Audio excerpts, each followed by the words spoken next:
তো বন্ধুরা, পরন্তু বিকেলবেলা হেঁটে চলেছি আমি মৌসুমী দ্বীপের একদম উপকূল বরাবর। এদিকে অনেকটা ভাঙন হয়েছে, কারণ সমুদ্রের তাণ্ডব ক্রমাগত বেড়ে চলেছে। আর বালি এখানে নেই বললেই চলে।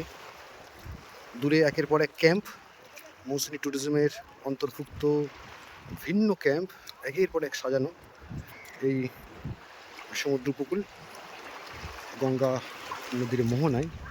এখানে আমি আছি বর্তমানে, আর আপনাদেরকে দেখাবার চেষ্টা করবো আজ একটা ভিন্ন জাতীয় ফিশিং।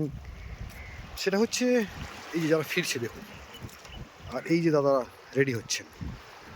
তো বেউতি জাল দেওয়া হয়েছিল, সেই বেউতি জাল দেখে ফিরছে দাদারা মাছ নিয়ে। দেখবো যে কত মাছ নিয়ে এনারা ফিরছেন। সঙ্গে থাকুন বন্ধুরা।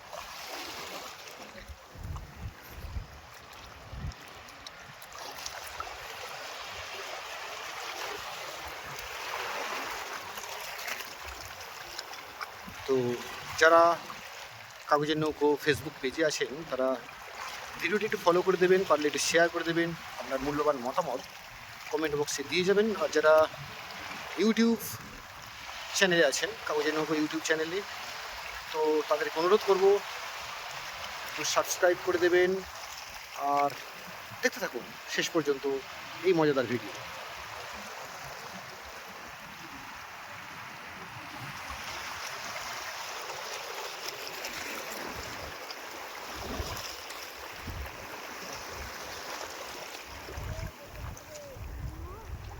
তো এই চারজনের টিম, খুব অল্প বয়সী ছেলে দেখতে পাচ্ছি।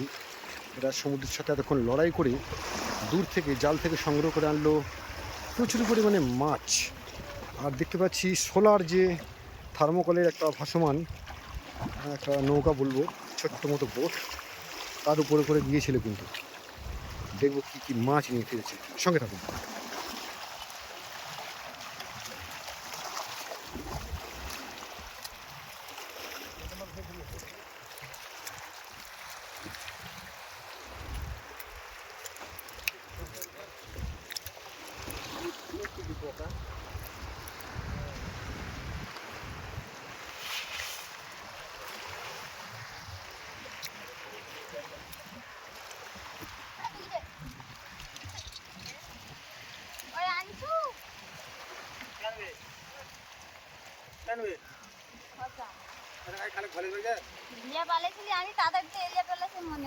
প্রচুর মিশ্র মাছ এসছে, মাছ, চিংড়ি, কাঁকড়া ঢালা হলো, আরও আনা হচ্ছে আর কি। তো সঙ্গে থাকুন বন্ধুরা, শেষ পর্যন্ত দেখতে থাকুন যে কী পরিমাণে মাছ চিংড়ি নিয়ে নেওয়া ফিরেছেন বেউতি জাল থেকে।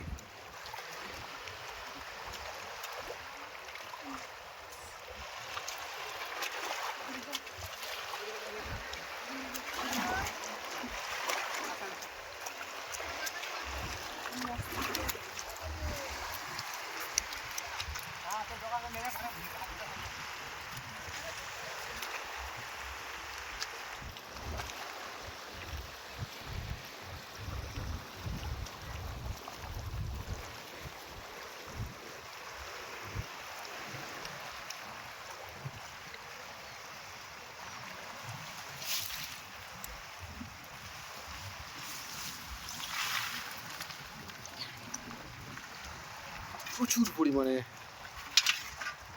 মিশ্র জাতীয় মাছ ছেড়ে নিয়ে ফিরেছে এই জাল। এই দেখুন বন্ধুরা, ওরে বাবা, এটা একটা ভিন্ন জাতীয়, কিন্তু আমি সাপ টাইপের জিনিস দেখাতে পাচ্ছি। এখানে একটা আছে দেখুন,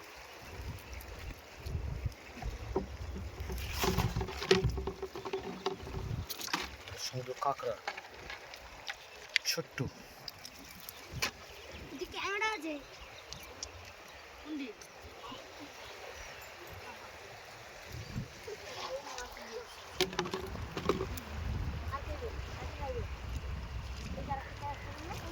দেখুন শেষবারের মতো এটা আসছে প্রচুর পরিমাণে মিশ্র মাছ নিয়ে।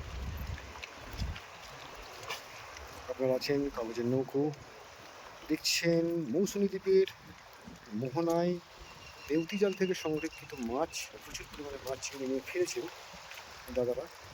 দেখাবো আপনাদের কী কী মাছ, চিংড়ি, কাঁকড়া এতে আছে।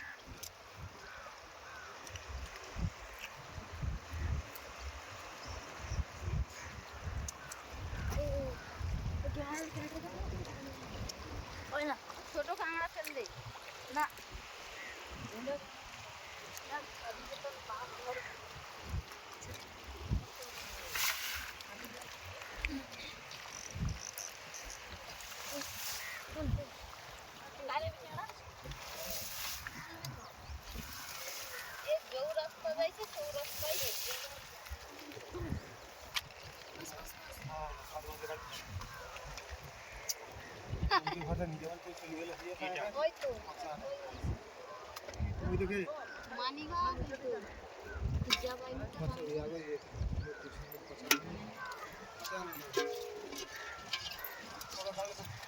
প্রচুর পরিমাণে মাছ, চিংড়ি, কাঁকড়া একসাথে এসছে।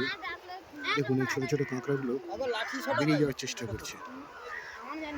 হাতে টানতে আর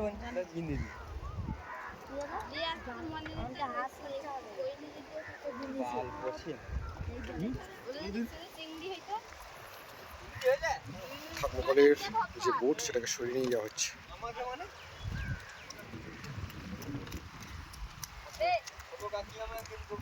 এবারে মাছ বাছাইয়ের কাজ চলবে।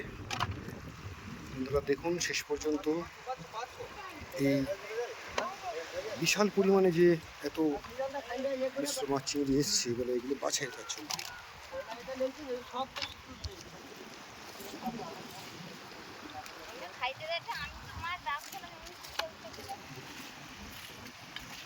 এই একটা কাঁকড়া দেখুন,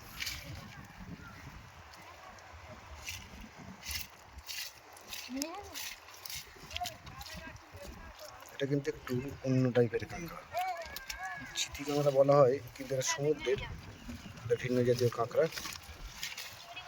ভাইরা একটু একটু করে এগিয়ে চলেছে আরও মাছ আনতে, আর এখানে কিন্তু মাছ বাছাইয়ের কাজ চলছে।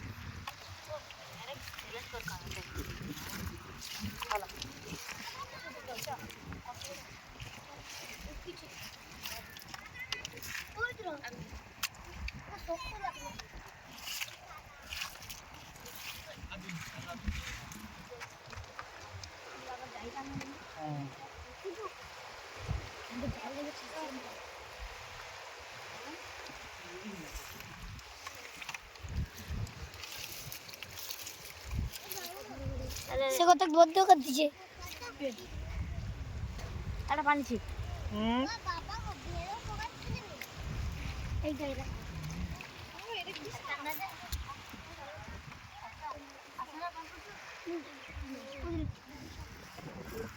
ভাটা আরও অনেকটা পড়ে গেছে। একটা মেঘের সাথে রোদ্দুরের আলো আধারে খেলা চলছে, আর আমাদের এখানে অর্থাৎ মৌসুমী দ্বীপের মোহনায় সমুদ্র উপকূলে মাছ বাছাইয়ের কাজ চলছে। প্রচুর মাছ বাছাই করতে সময় লাগবে। আমাদের চিংড়ি আরও বিভিন্ন জাতীয় মাছকে সব আলাদা আলাদা করা হচ্ছে। এখানে দেখুন এই চিংড়িগুলো পুরো কমলা কালারের চিংড়ি। এটা কমলা কালারের চিংড়ি, একটা আছে লাল চিংড়ি, সাদা চিংড়ি, বিভিন্ন জাতীয় চিংড়ি মাছ এর সাথে আছে। আর বাকি আছে এই মাছ বাছাই করতে। তো বন্ধুরা, শুধুমাত্র জালে মাছ সংগ্রহ করে নিয়ে আসা নয়, সেটা বাছাই করার জন্য বেশ সময় লাগে, এবং একসাথে এখানে 4-5 জন কাজ করছে। কত পরিমাণে মাছ হবে বা তার বাজার মূল্য কতটা হতে পারে সেটা তো পরে দেখা যাবে, কিন্তু লেবার বা শ্রম এর মধ্যে কিন্তু থাকছে। দূরে জাল দেখা চলছে, আর ওই জালও ফিরবে, ওই জাল দেখে ওরা ফিরবে। তো সাথে থাকুন, সঙ্গে থাকুন, শেষ পর্যন্ত দেখতে থাকুন যে আমরা কী পরিমাণে মাছ, চিংড়ি এই জাল থেকে সংগ্রহ করলাম। তবে এই মাছটা থেকে একটু হাতে তোলো, এই মাছটা আমাকে হাতে দাও, একটু হাতে কামড়াবে না তো? তো এই হচ্ছে লাল ঝিঙু।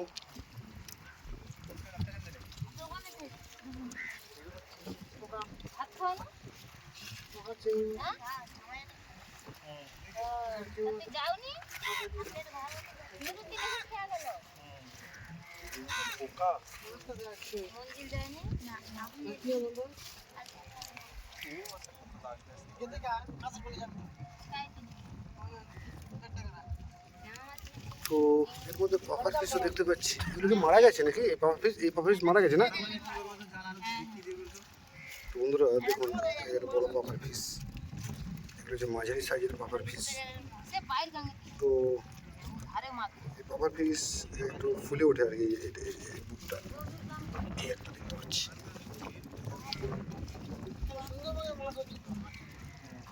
আর বেছে নেই,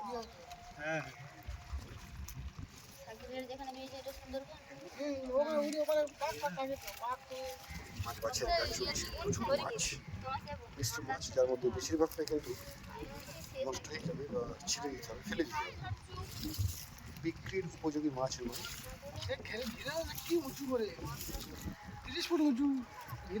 ভাটা আরো পড়ছে, বিকেল গড়াচ্ছে, আর প্রচুর পরিমাণে মাছ বাছের কাজ চলছে।